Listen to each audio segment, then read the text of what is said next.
सबसे पहले मैं अताउल्लाह तारड़ साहब आपसे जानना चाहूँगा कि ये परवेज़ लाई साहब की बार बार गिरफ्तारी, इसके पीछे क्या लॉजिक क्या नज़र आ रही है आपको? उनको बार बार क्यों गिरफ्तार किया जा रहा है?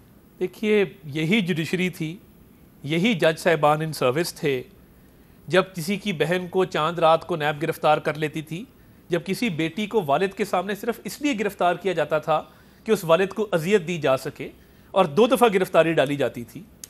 आहा चीमा जैसा शख्स 3 साल कैद काट के आया है, बेल नहीं हुई क्योंकि जुडिशरी बेल देने को तैयार नहीं थी। सज़ा नहीं है, मुलजिम पे इल्ज़ाम है और वो 3 साल कैद काट आया है। जब वो बाहर निकला तो उसका 2 साल का बेटा जो है 5 साल का हो चुका था, और वो पूछता था मेरा बाप किधर है, 3 साल से घर क्यों नहीं आया? कोई जवाब देने वाला नहीं था।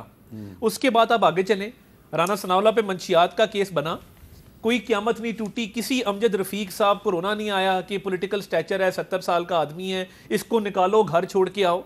किसी ये जो आज जज साहब बैठे थे, मिर्ज़ा वकास रऊफ साहब, इनको बिल्कुल इनकी आंखों में आंसू नहीं आए कि जब मैयत पड़ी थी मियाँ नवाज शरीफ और मियाँ शहबाज शरीफ साहब की वालदा की, और जज क्या, एहतसाब अदालत का जज, मैं मौजूद था अदालत में, उसने कहा कि मैंने जिरा करनी है। उन्होंने कहा जी वालदा की डेथ हुई है, जाने दें। उसने कहा नहीं, जिरा करूँगा, हर हाल में करूँगा।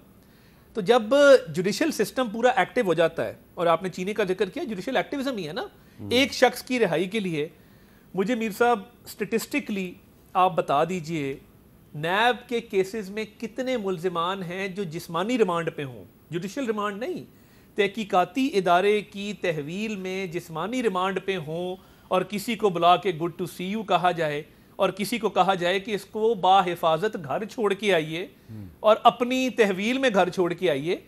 तो फिर जब आप इस तरह करप्शन के केसेस के ऊपर जुडिशल एक्टिविज्म और जुडिशल इंटरवेंशन होती है, उसका जवाब फिर यही होता है कि गिरफ्तारी तो फिर होगी, केस कोई ना कोई तो होगा पड़ा। अच्छा नवीद मलिक साहब, आप क्योंकि Islamabad high court bar association के सदर हैं, तो आज इस्लामाबाद हाई कोर्ट के एक मुअज़्ज़ज़ जज साहब जो हैं तारिक जहांगीरी साहब, उन्होंने कहा जी कि परवेज़ लाई साहब को रहा किया जाए। उनको रहा किया गया, फ़ौरन बाद इस्लामाबाद पुलिस ने उनको गिरफ़्तार कर लिया है। आपके ख्याल में ये तौहीन अदालत नहीं है? जी बिल्कुल, ये तौहीन अदालत के ज़ुमरे में आता है, और मैं ये समझता हूँ कि ये जो रुझान है, चाहे पिछले अदवार में हुआ हो, चाहे इस दौर में हो रहा हो, ये गलत है। इस तरीके से नहीं होना चाहिए। ना ही इन्वेस्टिगेशन स्टेज पे बंदों को गिरफ़्तार करके जेल में डालना चाहिए, और ना ही इस तरह है कि एक अदालत हुक्म दे कि आदमी को रिहा कर दे और आप फिर उसको गिरफ़्तार करते। देखिए, ये अगर हम अदालतों की इस तरीके से बेतौकीरी करने लग जाएंगे तो फिर जो है वो इंसाफ माशरे में कहाँ रह जाएगा।